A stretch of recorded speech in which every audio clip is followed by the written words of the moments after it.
നിർമ്മല ഹൃദയ പ്രതിഷ്ഠ 8-ാം ദിവസം.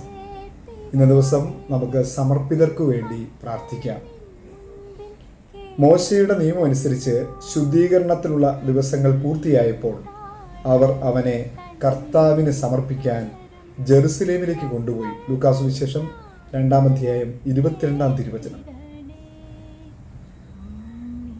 അവർ അവനെ കർത്താവിന് സമർപ്പിക്കാൻ ജെറുസലേമിലേക്ക് കൊണ്ടുപോയി. കർത്താവിനും അവിടുത്തെ ശുശ്രൂഷയ്ക്കും വേണ്ടി മാത്രം മാറ്റി നിർത്തപ്പെട്ടവരാണ് നമ്മുടെ സമർപ്പിതർ.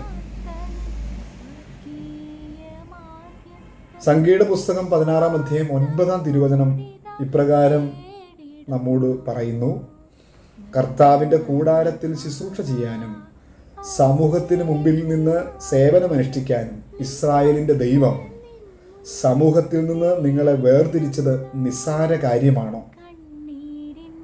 കർത്താവിനും ദൈവജനത്തിനും വേണ്ടി സമർപ്പിക്കപ്പെട്ട നമ്മുടെ കുടുംബങ്ങളിൽ നിന്ന് ദൈവം വിളിച്ച നമ്മുടെ പ്രിയപ്പെട്ട നമ്മുടെ മക്കൾക്ക് വേണ്ടി, സഹോദരങ്ങൾക്ക് വേണ്ടി, ഒപ്പം എല്ലാ സമർപ്പിതർക്കു വേണ്ടിയും പ്രാർത്ഥിക്കാം.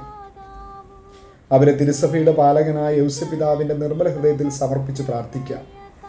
പ്രലോഭനങ്ങളും പ്രതിസന്ധികളും രോഗങ്ങളും ഒറ്റപ്പെടലിനാലും സങ്കടപ്പെട്ടിരിക്കുന്ന നമ്മുടെ സമർപ്പിതരെ ഓർത്തു പ്രാർത്ഥിക്കാം. തങ്ങളുടെ സമർപ്പിത ജീവിതത്തിൽ പ്രതിസന്ധി നേരിടുന്നവരെ പ്രത്യേകം ഓർത്തു പ്രാർത്ഥിക്കാം. നമ്മുടെ പ്രിയപ്പെട്ട എല്ലാ സമർപ്പിതരെയും, ഉണ്ണിമിശിഹായെയും അമ്മ മാതാവിനെയും കാത്തു സൂക്ഷിച്ച യൗസപിതാവിൻ്റെ സംരക്ഷണയ്ക്ക് ഫലമേൽപ്പിച്ച് പ്രാർത്ഥിക്കാം. ഉണ്ണിയെ കാത്തു സൂക്ഷിച്ചവൻ തീർച്ചയായും നമ്മുടെ സമർപ്പിതരെയും കാത്തുകൊള്ളും. നമുക്ക് നമ്മുടെ നിയോഗങ്ങളെ സമർപ്പിച്ച് പ്രാർത്ഥിക്കാം. കണ്ണുകളെ അടച്ച് വലിയ വിശ്വാസത്തോടെ നമ്മുടെ കുടുംബത്തിൽ നിന്ന് ദൈവവിളി സ്വീകരിച്ചു പോയിരിക്കുന്ന നമ്മുടെ മക്കളെ എല്ലാം ഓർക്കാം. നമ്മുടെ ബന്ധുമിത്രാദികളെ, സഹോദരങ്ങളെ, കൂടപ്പിറപ്പുകളെ എല്ലാം ഓർത്ത് പ്രാർത്ഥിക്കാം. നമ്മുടെ ഇടവകയിലെ സേവനം ചെയ്യുന്ന വൈദികർ, സമർപ്പിതരെല്ലാവരെയും ഓർക്കാം. എല്ലാ സമർപ്പിതരെയും യൗസപിതാവിൻ്റെ നിർമ്മല ഹൃദയത്തിൽ സമർപ്പിച്ചുകൊണ്ട് പ്രാർത്ഥിക്കാം.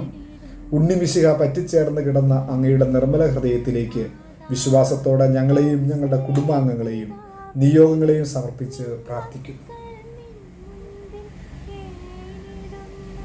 ഞങ്ങളുടെ ആത്മീയ പാലകനെ, അങ്ങയുടെ തിരുക്കുമാരൻ്റെ തിരുഹൃദയത്തിലേക്ക് ഞങ്ങളുടെ നിയോഗങ്ങളെ കാഴ്ചവെച്ച് സാധിച്ചു തരണമേ എന്ന് അങ്ങയുടെ നിർമ്മല ഭാര്യയും ഞങ്ങളുടെ അമ്മയുമായ പരിശുദ്ധ കന്യാമറിയത്തിൻ്റെ മധ്യസ്ഥതയിൽ അങ്ങയോട് ഞങ്ങൾ അപേക്ഷിക്കുന്നു.